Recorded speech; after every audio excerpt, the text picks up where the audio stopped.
ஓம் சாய்ராம், ஜெய் சாய்ராம். என் அன்பு குழந்தையே, உன் கடந்த கால வாழ்க்கையை நினைத்து நீ ரொம்பவே வருத்தப்பட்டு கொண்டிருக்கின்றாய். கடந்த காலம் கடந்ததாகவே இருக்கட்டும். இனி வரும் காலம் உனக்கு தித்திப்பாய் மாறப்போகிறது. நான் இருக்கின்றேன், பயம் கொள்ளாதே. எத்தனையோ கடினமான பாதைகளை நீ கடந்து வந்திருக்கின்றாய். இப்போதாவது நமக்கு ஒரு நல்ல விடுவு கிடைக்காதா என்று காத்து கொண்டிருக்கின்றாய். வருடங்கள் பல ஓடி போனாலும் உன் பிரார்த்தனைகள் தவமாயின. அந்த தவத்திற்கு பலனை தர நான் வந்திருக்கின்றேன். நல்ல பலனது. நீ ஆசைப்பட்டு கேட்டதை உனக்கு நான் தரப்போகின்றேன். உன்னுடைய வீட்டில் சுப நிகழ்வுகள் நடக்கும். உன் குடும்பத்திற்கு மகிழ்ச்சியான நிகழ்வாக அது இருக்கும். மகிழ்ச்சியாக நீ இருக்க வேண்டும் என் தங்கமி. மகிழ்ச்சியான வரம் தரும்போது மகிழ்ச்சியோடு அதை நீ பெற்றுக்கொள்ள வேண்டும் அல்லவா? கவலையோடு அதனை நீ பெற முயன்றால் அதன் சக்தி குறைந்துவிடும். நான் இருக்கின்றேன், பயம் கொள்ளாதே. வரும் புதிய மாதத்தில் உனக்கான நல்ல சுப நிகழ்ச்சிகள் எல்லாம் உன் வீட்டில் நடக்கும். உன் குடும்பமே மிகவும் சந்தோஷமாக இருக்கும். நான் தருவதை நீ பெற்றுக்கொள்ள வேண்டும். மிகவும் மகிழ்ச்சியாகவே பெற்றுக்கொள்ள வேண்டும். உன் மனதில் கவலையோடு அதை நீ பெற்றுக்கொள்ளாதே. அதன் சக்தியை நான் குறைத்து விடுவேன். புரிகிறதா? மகிழ்ச்சியாக பெற்றுப்பார். அதன் சக்தியை நான் பல மடங்கு பெருக்கி உனக்கு தருவேன். பயப்படாமல் இரு. தலையெழுத்தையே மாற்றும் வல்லமை எனக்கு இருக்கிறது. உன் மனதிற்குள்ளே நீ எப்போதும் தெளிவாக இருக்க வேண்டும். எது செய்தாலும், ஏது பேசினாலும், என்ன செய்து கொண்டு இருந்தாலும், எங்கே போனாலும், எது செய்தாலுமே உனக்குள் ஒரு தெளிவு இருந்தால் மட்டுமே அதை நீ செய்ய வேண்டும், பேச வேண்டும், கேட்கவும் வேண்டும். உன் மனதுக்குள் அச்சமும் குழப்பமும் அதிகரித்து கொண்டே வருகிறது. அதனால் தான் இது சொல்கிறேன். உன் கேள்விகளுக்கு விடை கிடைக்காமல் நீண்டு கொண்டே இருக்கிறது. ஆனால் இந்த நாட்கள் நீ மௌனமாக இருக்க வேண்டிய நாட்கள். யாரிடமும் வம்பு வந்தாலும் நீ அதை தவிர்த்து மௌனமாக செல்ல வேண்டிய நாட்கள். உனக்கு கிடைக்க வேண்டிய எல்லா பதில்களும் நியாயங்களும் சில தினங்களில் உனக்கு கிடைக்கும். அதுவரை நீ பொறுமையாக நாமத்தை ஜபம் செய்து கொண்டே இரு. அதுதான் உனக்கு நல்லது. அது மேற்கொண்டு எந்த சிக்கலும் ஏற்படாமல் உன்னை காக்கும். என்றுமே என்னுடைய துணை உனக்கு இருந்து கொண்டே இருக்கும். இறுதியில் நீ மட்டுமே வெல்வாய். பயப்படாத இரு. நான் வருவேன் உனக்காக. எத்தனையோ கடினமான பாதைகளை கடந்து வந்த உனக்கு இது ஒன்றும் பெரிது கிடையாது. அதை நீ சிறிதாக பார்த்தால் அது உன் கால் தூசிக்கு சமம். பிரச்சனைகளை கண்டு பயப்படாதே. மகிழ்ச்சியாக நான் கொடுப்பதை நீ பெற்றுக்கொள். உன் வீட்டில் சுப நிகழ்ச்சிகள் அடுத்த மாதமே தொடங்கும். நல்லது நடக்கும். சந்தோஷமாக பெற்றால் பல மடங்கு சக்தியை நான் தருகிறேன் உனக்கு. நீ என்னை வந்து தரிசித்தால் உன் வாழ்வில் சில பிரச்சனைகள் சரியாகும் என்று உன்னுடைய மனம் அவ்வப்போது ஏதோ அசிரிரி போல சொல்லிக்கொண்டே இருக்கிறதல்லவா? அதனால் உன் மனம் அதையே ஏங்கிக் கொண்டிருக்கிறது. என்னை எப்படியாவது பார்த்துவிட வேண்டும் என்ற ஆசை உன் மனதிற்குள்ளே வந்துவிட்டது. வர முடியாதபடி பிரச்சனைகளால் உன்னுடைய உடலும் உன்னுடைய மனமும் சோர்வடைந்து இருக்கின்றன. சரிதானே? கவலையப்படாதே. உன் பிரச்சனைகள் எல்லாவற்றையுமே நான் சரி செய்து தருகிறேன். பெறுவது மட்டுமல்ல அன்பு, கொடுப்பதும் தான் அன்பு. என் பிள்ளைக்கு தேவையான அன்பை நான் எப்போதும் கொடுத்து கொண்டே இருப்பேன். சுற்றி நடப்பவைகளை, வாழ்வை பற்றிய உன் கண்ணோட்டத்தை மாற்றி அமைக்கும் வல்லமையை நான் தருகிறேன். சென்ற வாரம் வரை நினைத்ததற்கு முற்றிலும் மாறாக ஒரு புதிய கண்ணோட்டத்தில் உன்னை சுற்றி உள்ளவர்களையும் உன்னை சுற்றி நடப்பவர்களையும் நீ கண்டிருப்பாய். தெளிவான மனநிலையெல்லாம் உண்டாகும். கவலைப்படாதே, எல்லாம் தெளிவாகும். உன் வாழ்வில் உண்மையான சந்தோஷம் எது என்று நீ உணரும் தருணம் வந்துவிட்டது. தேவையற்ற கவலைகளுக்கு முடிவும் வந்துவிட்டது. ஒரு அழகிய கப்பல் கடலின் மேலாடி சென்று கொண்டே இருக்கிறது. திடீரென்று ஒரு பெரிய பாறையில் மோதி உடைந்து விடுகிறது. அந்த கப்பலில் இருந்தவர்கள் கடலில் விழுந்து தத்தளிக்கின்றார்கள். நீந்தி கரை சேர முடியுமா என்று பயத்தில் இருக்கின்றார்கள். இன்னொரு கப்பல் வந்து அவர்களை காப்பாற்றுமா?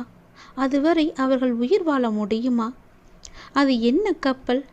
அதுதான் மனம் என்ற கப்பல். அப்படி எது சென்றது? நம்முடைய புத்தி என்ற துடுப்பால் துளாவி அதை நாம் செலுத்தி கொண்டே இருக்கின்றோம். அதில் என்ன இருக்கின்றது? சினம் என்ற சரக்கு இருக்கின்றது. அது எங்கே இருக்கின்றது? அது எங்கே போகிறது? வாழ்க்கை என்ற அடர்ந்த கடலில் சென்று கொண்டிருக்கிறது. அப்படியென்றால் என்ன ஆச்சு? காமம் என்ற பாறை வந்து நம்மை தாக்கி வைத்தது. பிறகு ஒன்றும் தெரியாமல் தத்தளித்து கொண்டிருக்கின்றோம்.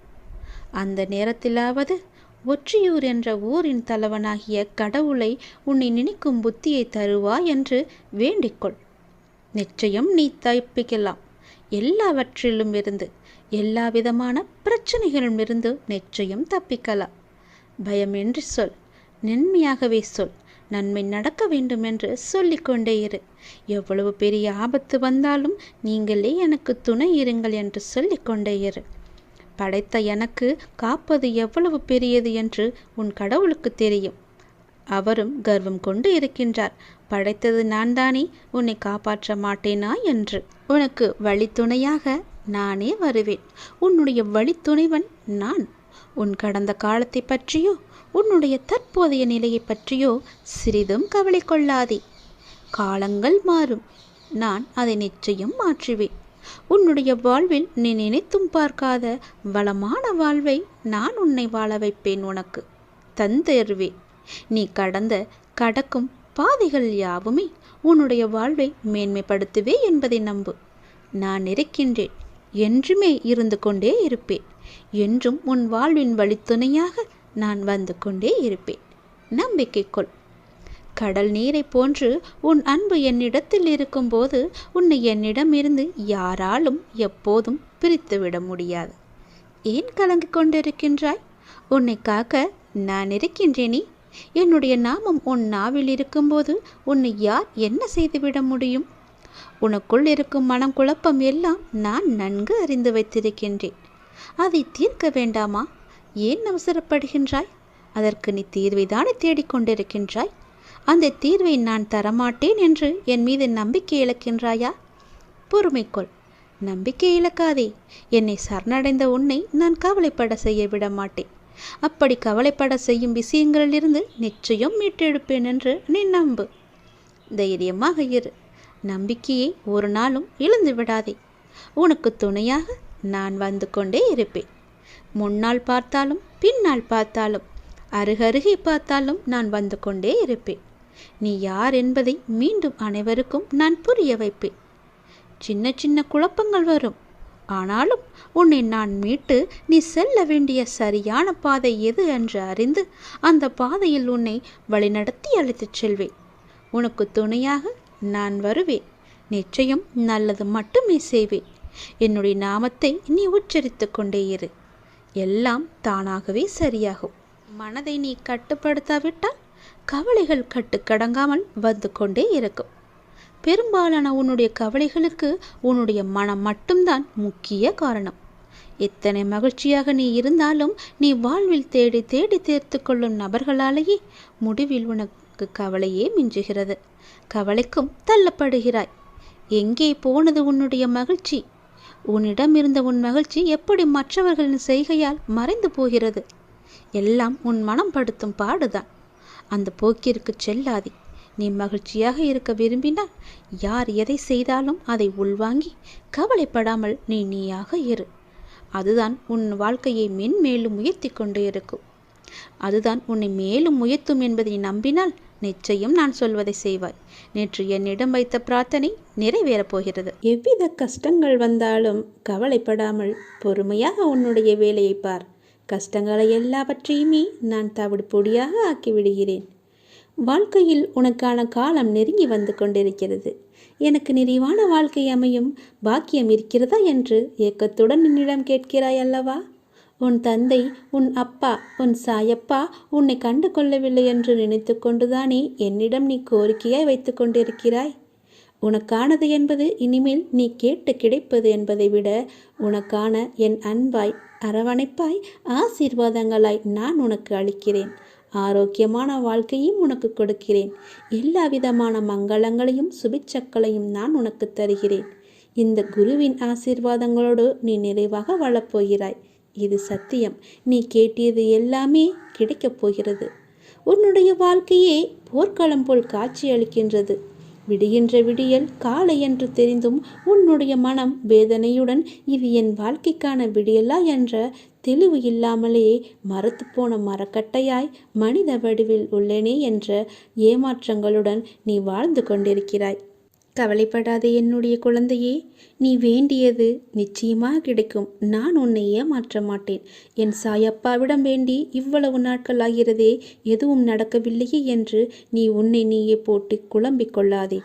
உனக்கு நான் இருக்கிறேன். உன் சாயப்பா நீ வேண்டியதை நிச்சயமாக நிறைவேற்றி தருவேன்.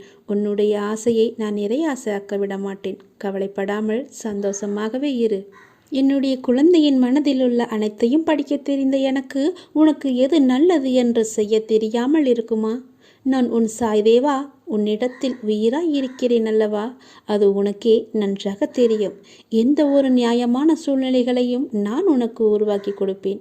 என் பிள்ளையும் அது போலத்தான் நியாயமாகத்தான் இருக்க வேண்டும் என்பதுதான் என்னுடைய ஆசை.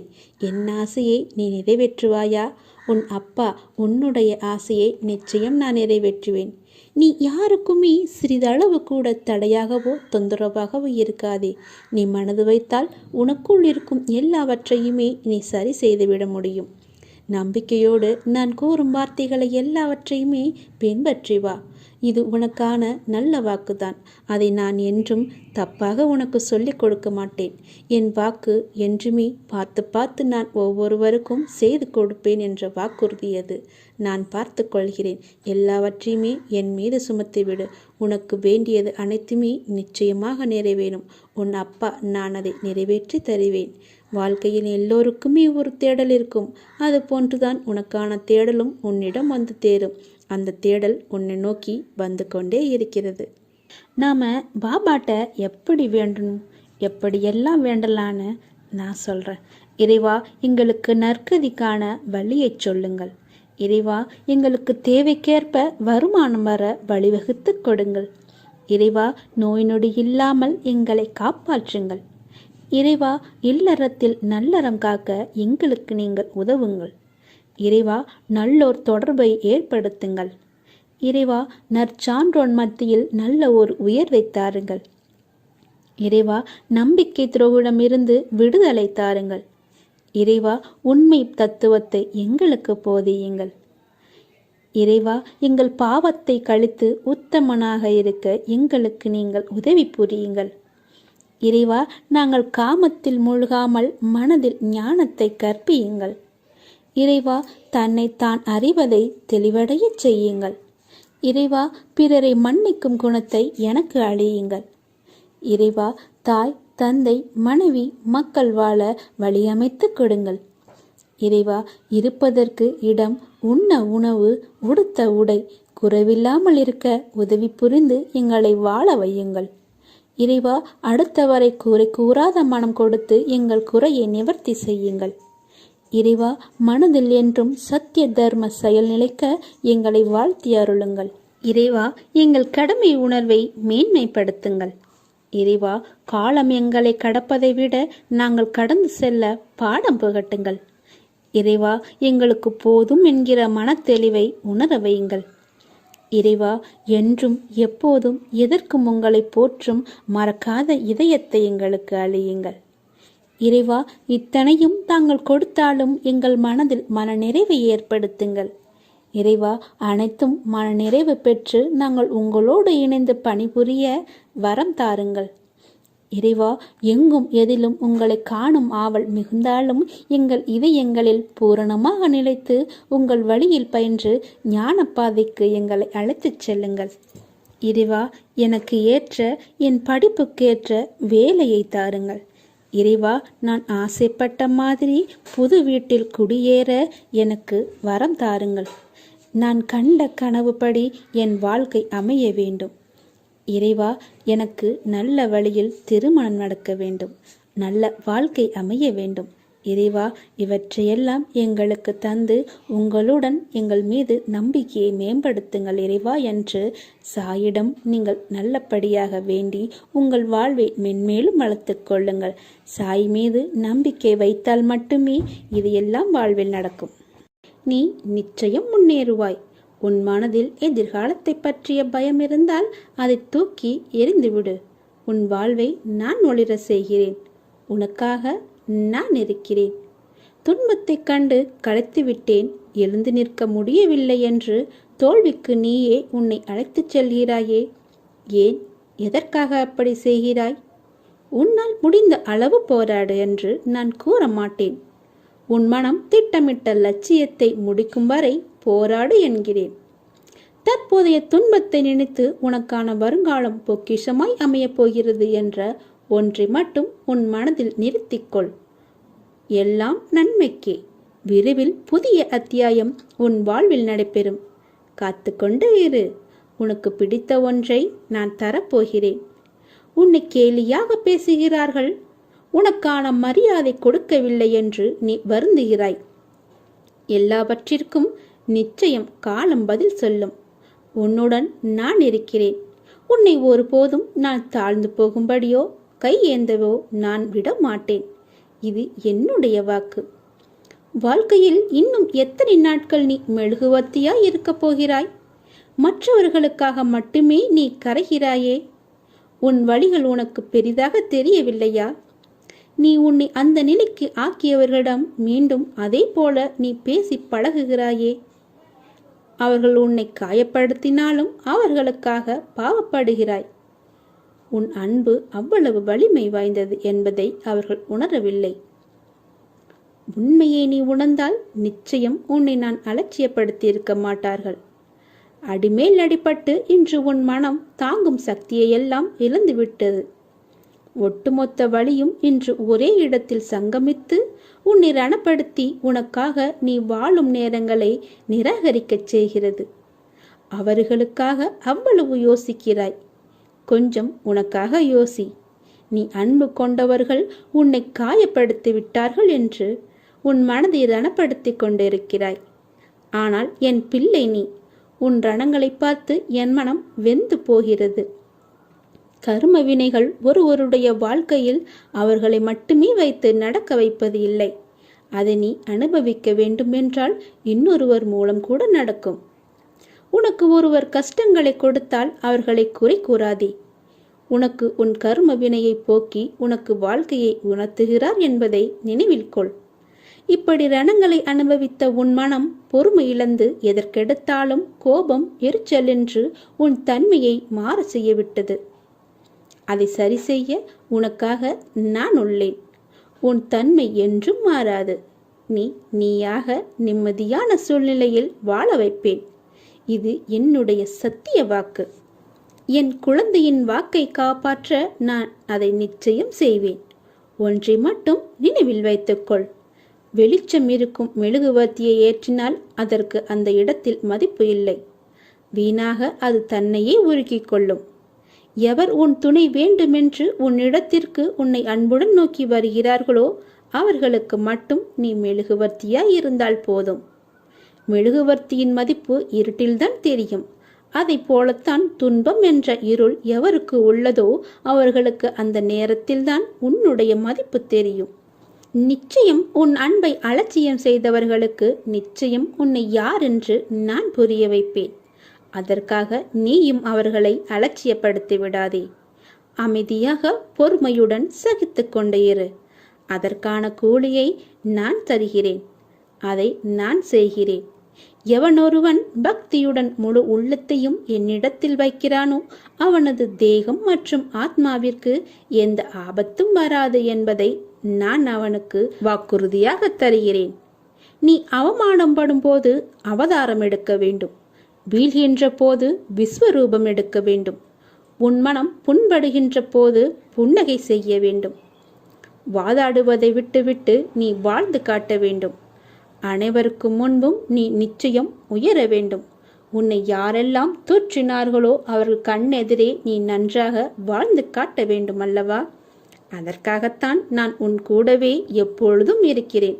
நிச்சயம் நான் உன்னை உயர்த்துவேன்.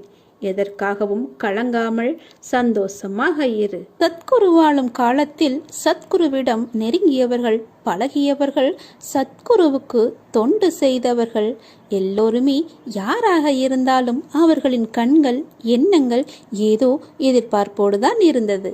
சத்குரு கடவுள் என்று அறிந்தும் சில நேரங்களில் சத்குருவை நினைக்க மறந்துவிட்டோம். சத்குரு பல வேலைகளை கொடுத்து எங்கள் கண்ணை கட்டிவிட்டார். நாம் ஏதாவது சத்குருவிடம் கேட்க நினைக்கும் போதெல்லாம் நம் கவனத்தை திருப்பிவிட்டு வேடிக்கை பார்த்தார். பல நேரங்களில் நம் மனதில் உதிக்கும் எண்ணங்களை ரசித்து பதிலும் அளித்து வந்தார். சத்குருவிடம் குழந்தைத்தனமாக கோபம் கொள்ளும் நேரத்தில் அரவணைத்து மென்மையாக நடந்து கொண்டார். சத்குரு கருணையின் வடிவம் அல்லவா? சத்குரு கோபத்தால் வார்த்தைகளை உதித்து நம் மனதில் உள்ள தீமையான எண்ணங்களை அகற்றி தூய்மையாக்குபவர். சத்குருதான் நீதி தேவன். சத்குருவிடம் அடி வாங்கியவர்கள் பாக்கியசாலிகள். சத்குரு கொடுக்கும் அடியானது உன் நரம்புகளை இயக்க வைத்து மூளையில் இன்ப அதிர்ச்சி தந்து ஞான பாதைக்கு வித்திட்டவர். ஆம், இதுதான் உண்மை. இதில் சத்குரு நம் மீது உரிமை கொண்டு உள்ளதை நீங்கள் அறிந்தீர்களா?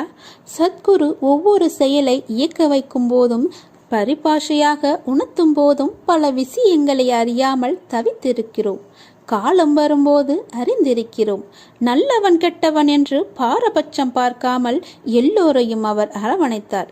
சத்குருவை நம்பியவர்கள் என்றும் மோசம் போவதில்லை என்பது நிச்சயம். சத்குரு ஞான தந்தையாக இருப்பதை பலர் அறியாமல் சத்குருவிடம் சுயநல பார்வையோடு அது இது வேண்டும் என்று கேட்கவே மனம் பிரயாசிப்பட்டு இருந்தது. ஞானத்தை போதிப்பவராக சத்குரு இருந்தாலும் ஞானம் அறிய யாரும் முற்படவில்லை. கஷ்டங்களை தெரிவிக்கவே மனம் துடித்தது. சத்குருவிடம் ஞான பாதையை அறிந்தவர்கள் சத்குருவிடம் நெருங்கவில்லை. போதனை முடிந்து ஏகாந்திர நிலையில் எங்கெங்கோ சென்று விட்டனர். பல இடங்களில் சத்குருவின் சபை வளர்ந்து சத்குருவின் தீவிர பக்தர்களாலும் சத்குருவினால் அரவணைக்க பெற்றவர்களும் ஞானத்தின் உழைப்பு, கருணை தர்மத்தை போதித்து வருகின்றனர். இதற்கு சத்குருவி மூலமாகிறார். சத்குருவி சூட்சும வடிவில் வந்து ஏற்கனவே முடிவு செய்த ஆட்களை நியமித்து வழிநடத்தி வருகிறார். பல வழிகளில் சோதனைகளை சந்தித்தாலும் சாதனைக்கு வித்திட்டு மனதை மேலும் மேலும் திடமாக்கி வருகிறார். நிச்சயமாக ஒரு காலத்தில் சத்திய லோகத்திற்கு சென்று அடைவதை சாத்தியமாக்கி தருவதே சத்தியநாதின் சத்குரு பாபா. என்னை பொறுத்தவரை உண்மை உழைப்புடன் இருப்பவன் சத்குரு மனதில் உண்மையாக இடம் பிடிக்கிறான். இதற்கு தவம், யோகம், வாசிப்பயிற்சி, ஏகாந்திரமெல்லாம் தேவையில்லை. நித்தியமும் சத்குருவை மனதால் நேசித்து உண்மை மறவாமல் வாழ்ந்தாலே பிறவி என்னும் கடலை கடக்க வைத்து தன்னுடன் அழைத்துச் செல்வார் என்பது நிதர்சன உண்மை. பக்தர்களே, தர்ம சிந்தனையை பெருக்கி உண்மையுடன் வாழ்ந்து சத்குரு ஸ்ரீ சாய்பாபாவுடன் பயணிக்க தயாராக இருங்கள். நல்லதே நடக்கட்டும்.